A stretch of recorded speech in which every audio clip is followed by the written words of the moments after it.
მოგესალმებით, ძვირფასო კოლეგებო, მივესალმებით ჩვენს თანამოქალაქეებს, მივესალმებით საქართველოს პრემიერ-მინისტრს და მთავრობას, ასევე აღმასრულებელი ხელისუფლების წარმომადგენლებს. ძვირფასო მეგობრებო, პირველ რიგში მინდა გამოვეხმაურო და შევაფასო პრემიერ-მინისტრის ანგარიში შესრულებულ სამუშაოსთან დაკავშირებით, ასევე გეგმები, რომელიც მან წარმოადგინა, რასაკვირველია, სრული პოლიტიკური მხარდაჭერა აქვს პარლამენტში იმას, რომ ჩვენი პოლიტიკური გუნდის და ხელისუფლების მთავარი პრიორიტეტი და საზრუნავი დღეს არის საკუთარი მოქალაქეები, სიღარიბის შემცირება, ზრუნვა ჩვენს თანამოქალაქეებზე, ახალი სამუშაო ადგილების შექმნა, სოციალური დაცვის უფრო სამართლიანი და ეფექტიანი სისტემის შექმნა, რისთვისაც ჩვენ მთავრობასთან ერთად დავიწყეთ მუშაობა სოციალურ კოდექსზე, ჩვენი ეროვნული ინტერესების განუხრელად დაცვა როგორც საშინაო პოლიტიკაში, ასევე საგარეო პოლიტიკის განხორციელებისას და რა თქმა უნდა, დეოკუპაცია, ხიდების აღდგენა ჩვენს აფხაზ დებთან და ძმებთან, ჩვენს ოს დებთან და ძმებთან და საქართველოს ოკუპირებული რეგიონებიდან რუსეთის ფედერაციის ჯარისკაცების გაყვანა. სწორედ ეს უნდა იყოს მთავარი დისკუსიის საგანი და ამის გარშემო უნდა იყოს ჩვენი პოლიტიკური სპექტრი გაერთიანებული. ვხედავთ, რომ ჯერ მთლად ასე არ არის, მაგრამ რა თქმა უნდა, პროგრესია ის, რომ 2020 წლის საპარლამენტო არჩევნების შემდეგ ოპოზიცია უკვე არის პარლამენტში. ოპოზიციის იმ ნაწილს მინდა მივმართო, რომელიც თვეების განმავლობაში არწმუნებდა დანარჩენებს, რომ არჩევნების მერე პარლამენტში შესვლა არ შეიძლება და ეს არ არის დემოკრატია. ახლა მიხვდით, რას ნიშნავს დემოკრატია. და მიხვდით ამ შვიდთვის შემდეგ, რამდენად მნიშვნელოვანია, რომ თქვენც გამოხვიდეთ ამ ტრიბუნასთან, დასვათ კითხვები და თქვენი კრიტიკული პოზიციები დააფიქსიროთ. მიხარია, რომ მეთანხმებით, მაგრამ ამ დარბაზში ოპოზიციის მხარეს ვის აქვს პასუხისგებლობა, ვერ გავიგეთ 2 კვირის განმავლობაში გისვამთ კითხვას. პარლამენტის უკან რკინის ფარების აღება რომ გაგიხარდათ გირჩის წარმომადგენლებს. თუ გაარკვიეთ, პარლამენტის წინო კაროები რჩება. აი იმ კაროებში, აი ქალბატონი თინა მიყურებს, თქვენი პარტიის ორგანიზებულია ეს, ანუ თუ იცით, რამდენი ადამიანია ახლა ამ კაროებში. 38 გრადუს სიცხეში, იცით? არიან ადამიანები კაროებში თუ არ არიან. თუ არიან, რატომ აწამებთ ამ ადამიანებს, მას შემდეგ რაც პარლამენტში შემოხვედით და არანაირი პროტესტი არ ისმის იქ და თუ არ არიან, მაშინ იქნებ შეიკრიბოთ ეს ოპოზიცია ისევ, რომელსაც გაგიხარდათ ამ ფარების აღება და სხოვოთ ამ ადამიანებს, რომ წაიღონ ეს კაროები და როცა პროტესტი ექნებათ, მაშინ შეუძლიათ რომ მობრძანდნენ. სხვანაირად გაუგებარია უბრალოდ, როგორ შეიძლება ერთად მიშელის შეთანხმებაზე გვესაუბრებოდეთ და ხალხს აწამებდეთ სიცხეში კაროებში. ქალბატონო თინა, თქვენ კი არ გეკუთვნის ეს ძირითადად, უბრალოდ თქვენი მეგობრები, კოლეგები გასულები არიან, მარტო თქვენ ხართ ნაციონალური მოძრაობიდან პრაქტიკულად დარბაზში. ბატონ ბეჟაშვილსაც შემიძლია იგივე კითხვა დაუსვა. ნუ ართობთ ქალბატონ თინას. ეხლა გადავიდეთ მნიშვნელოვან საკითხებზე.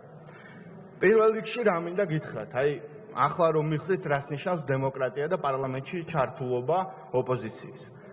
ანუ აი ელემენტარულად პრემიერ-მინისტრების ქართული ოცნების მმართველობის პერიოდში პრემიერ-მინისტრების პარლამენტში მოსვლის რაოდენობა აღემატება წინა 15 წლის განმავლობაში. ანუ ამ 2-3 წელიწადში რამდენიც მოვიდა პრემიერ-მინისტრი პარლამენტში და ჩვენ მოусმინეთ და ანგარიშვალდებულება დააფიქსირა პარლამენტის წინაშე, აღემატება ჯამურად 15 წლის, წინა 15 წლის, აი თქვენ რო იყავით ხელისუფლებაში, ვინც შეცვალეთ ისინიც რო იყვნენ, მაშინ რაც სახელმწიფოს მეთაურები საერთოდ მოსულან პარლამენტში და აი აქ კითხვებზე პასუხები გაუცემთ. აი პასუხები რო გაუციათ აქ და აი ეს რაოდენობა რო აღემატება, აი ზუსტად ეს რეფორმები გავაკეთეთ ჩვენ. ესე შევცვალეთ კონსტიტუცია, ესე შევცვალეთ რეგლამენტი, თქვენ მაშინაც ხარი არ დაუჭირეთ, მერე ცდილობდით რომ საბოტაჟში დარჩენილიყავით. ვერ გავიგეთ რატომ, აი დღეს ხო დარწმუნდით რას ნიშნავს დემოკრატია და მონაწილეობა. და რომ დასავლური არ არის როგორც მინიმუმ ის რომ ოპოზიციას არ უნდა რომ იყოს ოპოზიცია. მე მინდა ეხლა ხალხს რომ ეუბნებოდით, ბატონი გიორგი ეუბნებოდა ხალხს რომ ბანანის რესპუბლიკაში ცხოვრობთ. აი ესეთი გამოჩენილი პოლიტიკოსი, რომელსაც საერთაშორისო კავშირები გაქვთ. ყოველდღე რომ გამოდიხართ აქ ტრიბუნასთან და მოქალაქეებს და პარტნიორებს რო ეუბნებითო, თქვენი ქვეყანა ბანანის ქვეყანაა. მე რა ინვესტიციებს ელოდებით აქ და რა ეკონომიკას ელოდებით საერთოდ. თქვენც ისე გევალებათ ამ ქვეყნის ნდობის დაცვა და რეპუტაციის დაცვა, როგორც ნებისმიერ ჩვენგან ევალება. იმიტომ რომ როცა საერთო ეროვნულ ინტერესებს ვეხებით, იქ არ შეიძლება უბრალოდ ქვეყნის წინააღმდეგ ვილაპარაკოთ, მაგრამ ეგეც რო არ არის მართალი, რასაც ამბობდით, მე მინდა უბრალოდ გაჩვენოთ სლაიდებით, როგორც თქვენთვის უფრო გასაგებია, ხო? აი ეს არის Heritage Foundation-ის შეფასება. 2012 წლებში საქართველოს ბიზნესის თავისუფლების ინდექსით იყო 23 ადგილზე. ჩვენი ხელისუფლების პირობებში არის მე-16 ადგილზე. ეს არის საერთაშორისო საფინანსო კორპორაციის შეფასება. ბიზნესის კეთების რეიტინგი. საქართველოს იყო მე-12 ადგილას, როცა ჩავიბარეთ ხელისუფლება. დღეს არის მე-7 ადგილას. ეს არის მედიის თავისუფლების შეფასება, რომელსაც არც ერთმა არ ისაუბრეთ საერთოდ. და გასაგებია რატომაც არ ისაუბრეთ. ნახეთ რეპორტერების საზღვრების გარეშე, საერთაშორისო ავტორიტეტული ორგანიზაცია. 105 ადგილას იყო საქართველოს, როცა ჩვენ ხელისუფლება გადმოვიბარეთ. 64 ადგილას დაწინაურდა როგორც მინიმუმ ჩვენი მმართველობის პირობებში. ეს არის სასამართლოს დამოუკიდებლობის და ეფექტიანობის შეფასება. არა ქართული ოცნების ან სტრატეგია აღმაშენებლის, ეს არის საერთაშორისო ორგანიზაციის ფრეიზერის ინსტიტუტის შეფასება. როცა ხელისუფლება ჩავიბარეთ, 99 ადგილას იყო საქართველოს. დღეს 66 ადგილას არის და კიდე სხვა რეიტინგებსაც გაჩვენებს, სადაც კიდევ უფრო მეტი პროგრესი აქვს უკვე დღევანდელი დღის მონაცემებით სასამართლოს. ეს არის კორუფციისგან თავისუფლება. თქვენ რო ასე ხმამაღლა საუბრობთ ხოლმე, ხან ბიუროს ხდომაზე, ხან უმრავლესობის ხდომაზე. ნახეთ, ერთი მონაცემი წამოგიღეთ Heritage Foundation-ის, მეორე წამოგიღეთ სოფლიო ბანკის. 79 ადგილას ვიყავით, როცა ჩავიბარეთ ხელისუფლება.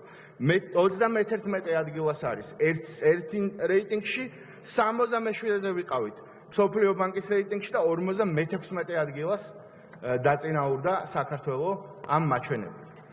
ეს არის საკუთრების უფლების დაცვა. აი ღამღამობით რომ მოქალაქეები პროკურატურაში რომ მიდიოდნენ და უცნაური კეთილსურვილი უშლებოდათ რომ ეჩუქებინათ სახელმწიფოსთვის საკუთარი ქონება, აი ეგ ინდექსი არის ეს. 120 ადგილას იყო საქართველოს და 46 ადგილას გახლავთ დღეს დაწინაურებული ამ რეიტინგში. ეხლა მედიაზე რატომ არ ლაპარაკობთ? ეს ორი კვირაა და საერთოდ პრემიერ-მინისტრმაც დემოკრატიაზე როცა ისაუბრა, არც ერთმა არ უპასუხეთ მაგას, რომ მედია ხო დემოკრატიის მნიშვნელოვანი საყრდენია. ხომ მიდასტურებთ ვინმე ხო არ არის წინააღმდეგი ამ პოსტულატის? ქაბატონონა, მედია ხო არის დემოკრატიის მნიშვნელოვანი ნაწილი? აი უყურეთ, ეხლავე გიპასუხეთ. უყურეთ? ჩამორჩებით, ჩემ მოხსენება 3 წუთი, დაახლოებით. 3 წუთით ჩამორჩებით. რაც შეეხება მედიას, მეგობრებო, 2012 წლამდე ქვეყანაში სულ 4 ეროვნული მაუწყებელი არსებობდა, საზოგადოებრივის ჩათვლით. 4. დღეს მდგომარეობით საქართველოში 20 ეროვნული ღია საეთერო მაუწყებელი მოქმედებს. ჯამში დღეს 100-ზე მეტი ტელევიზია ფუნქციონირებს საქართველოში. აქედან, როგორც გითხარით, 20 არის ეროვნული ღია საეთერო მაუწყებელი. ეხლა რა მინდა გითხრათ? ჩვენ შემდეგ ამ საერთაშორისო შეფასებაში არიან პოლონეთი, საბერძნეთი, უნგრეთი, სერბეთი და ლიბერალური მედია პოლიტიკის ძალიან კარგი მაგალითია 2019 წელს სამაუწყებლო მედიაში განვითარებული მოვლენები. თქვენ გახსოვთ, ისევ სასამართლოსაც რო დაუბრუნდეთ, რუსთავი ორთან დაკავშირებული დავა, სადაც აი აქ ბევრი ქალბატონი და ბატონი იყავით, მათ შორის, ვინც ადანაშაულებთ საკუთარ ეროვნულ სასამართლო სისტემას და ამბობდით წინასწარ, რომ მან უსამართლო გადაწყვეტილება მიიღო. რომელი გამოხვედით? მერე სტრასბურგის სასამართლომ რომ თქვა, რომ საქართველოს სასამართლომ სამართლიანი გადაწყვეტა ეს საკითხიო, რომელმა მოუხადეთ ბოდიში საქართველოს მოსამართლეებს. დღეს აქ რო გამოდიხართ, ანუ რას გავს თქვენი საქციელი, იცით? ტალახს ესვრით საკუთარ სახლს და მე ამ ტრიბუნასთან მოდიხართ და წუწუნებთ, რომ ჩვენი სახლი ტალახიანიაო. აი ეს ეგცევით საკუთარ სასამართლოს.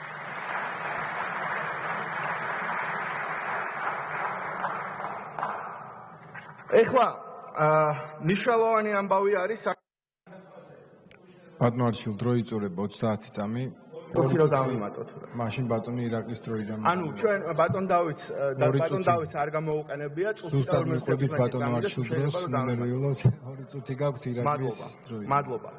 ეხლა რა შეეხება ჯანდაცვას და განათლებას, ხო? აქ მოვისმინეთ, რომ ხალხს გამიკვირდა ბატონი ალეკოს, ხალხს ატყუებდო მთელი პანდემიის განმავლობაში, ბავშვებს ატყუებდო სინამდვილეში არაფერს არ ასწავლით ამ ტელესკოლით. ჯერ ეს არის თქვენი მადლობა პედაგოგების მისამართით, რომელმაც მთელი წელიწადნახევარი ურთულეს პირობებში კრიზისში იმუშავეს. და თქვენ იცით, რომ ტელესკოლა მას შემდეგ რაც საქართველოს შემოიღო 10 თვეში BBC-მ შემოიღო და შესთავაზა ევროპა მოხმარებლებს. თუ ეს ტელესკოლა ესე ტყუილი იყო და სერიალი პროექტი იყო, მაშინ გაუგებარი ევროპას როგორ მოეწონა, ან BBC-მ რატო აირჩია და რატო შეაფასა საქართველოს ეს პროექტი წარმატებულად. მე მინდა მადლობა გადაუხადო ყველა პედაგოგს, ვინც პანდემიის პირობებში მუშაობდნენ ინტერნეტ რეჟიმში. ექიმებს რა მადლობა გადაუხადეთ თქვენს გამოსვლებში. რა თქვით აქ?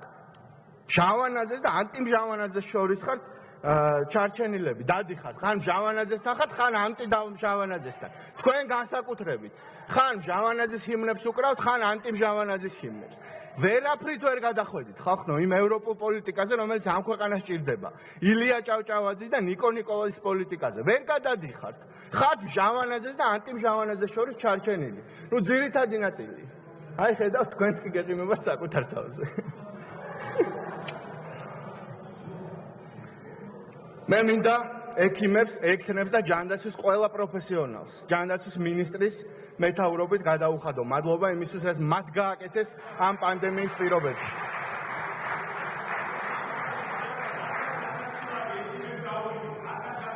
რაც შეეხება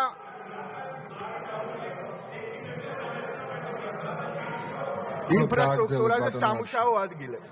უბრალოდ ერთი მაგალითი, 10 წამი რო დავიმატოთ ბატონო კახა. 30 წამი დაასრულებინეთ.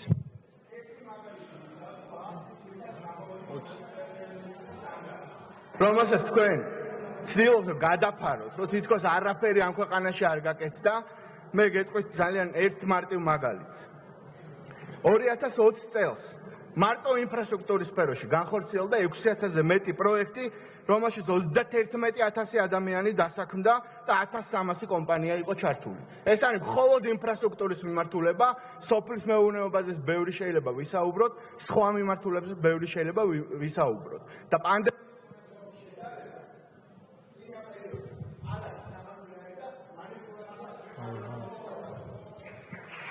მადლობა ბატონო არჩილ. ბატონი ირაკლი კობახიძე უმრავლესობის დროით